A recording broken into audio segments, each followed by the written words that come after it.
Saúde, força e luz. Estamos ainda tentando entender o tal do comunismo, mais apropriadamente chamado de socialismo. Para isso, é preciso lembrar que estamos tentando ser neutros e não doutrinários. O que é doutrinário? É o sujeito que tem fantasias. Por exemplo, que no comunismo haverá o fim da exploração do homem pelo homem. Isto é uma fantasia, isso é uma religiosidade ateia. Por que religiosidade? Porque você está acreditando numa fantasia que você nunca viu. Correto? Eu não sei, como o Karl Marx deixava muito claro, eu não sei, não posso saber o que é o comunismo. O Marx, ele era um inimigo. Ele odiava os socialistas que ele chamou de utópicos, porque estes socialistas ficavam sonhando com sociedades perfeitas e no futuro. O Marx não queria nada para o futuro. Ele queria que a Revolução Comunista saísse na França em 1870, quando ele participou da Comuna de Paris. E quando ele viu que a Comuna de Paris não virou nada, que ela foi massacrada, contado por um comunista histórico, Erich Hobsbawm, Marx morreu desgostoso, achando que a obra dele não tinha servido para nada. Marx não era religioso, não era profeta para sonhar com o céu no futuro. Se você diz que no futuro o comunismo será o fim da exploração do homem pelo homem, você não é um cientista, você é um religioso, que é o que eu gosto de dizer. Os comunistas substituíram Deus por uma crença igualzinha, mas inversa, que é o comunismo. Então vamos parar com isso. Aqui nessa neutralidade, precisamos saber corretamente o que os operários comunistas vão pedir ao senhor Getúlio Dornelles Vargas. É preciso entender cientificamente, com conceitos. Então, não sabemos o que é o maldito do comunismo. E Marx dizia, o comunismo não pode dar certo em um só país. Ele acertou em cheio.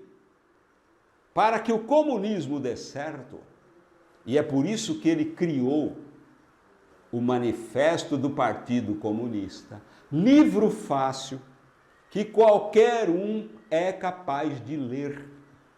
Quando ele terminou os 3 volumes do Capital e percebeu que ninguém entendeu nada daquilo, há quem diga hoje que é um livro a ser abandonado, porque 150 anos depois, as pessoas não conseguem ler aquilo. Você leu?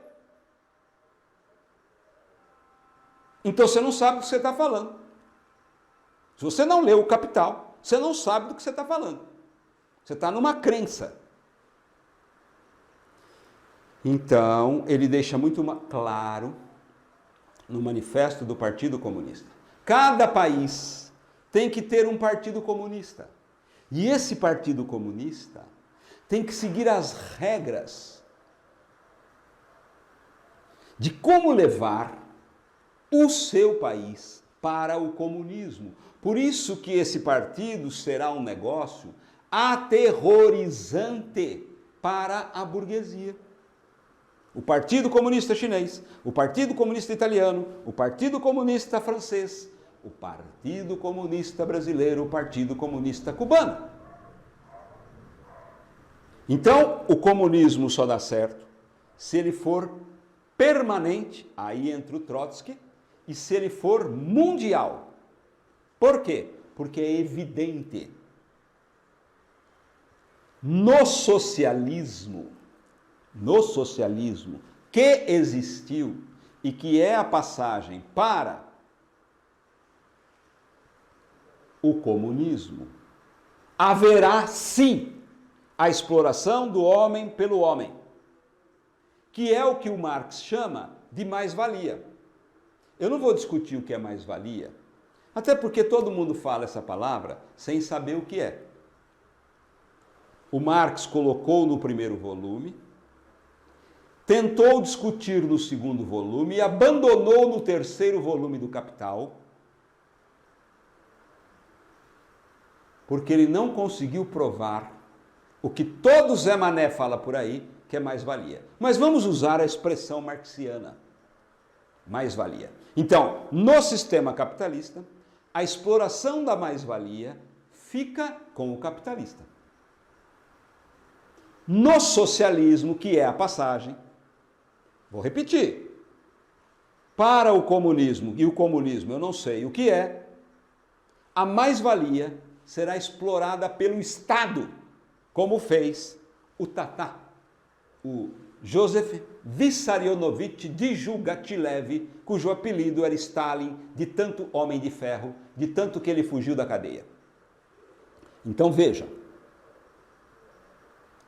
haverá exploração, sim, pelo Estado, essa é a diferença, para o Marx. No capitalismo, a mais-valia fica na mão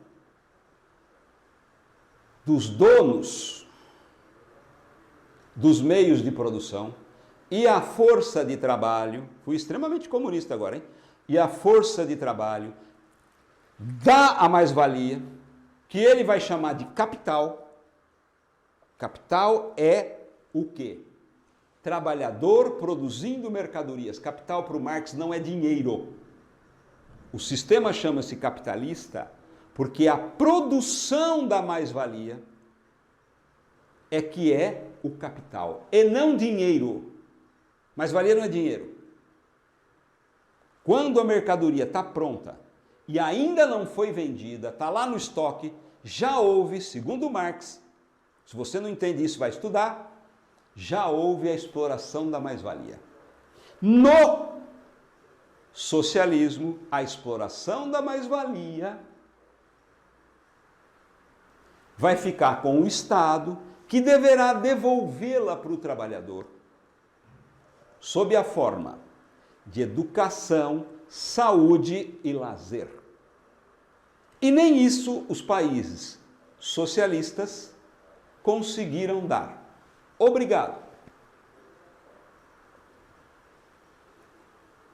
Saúde, força e luz.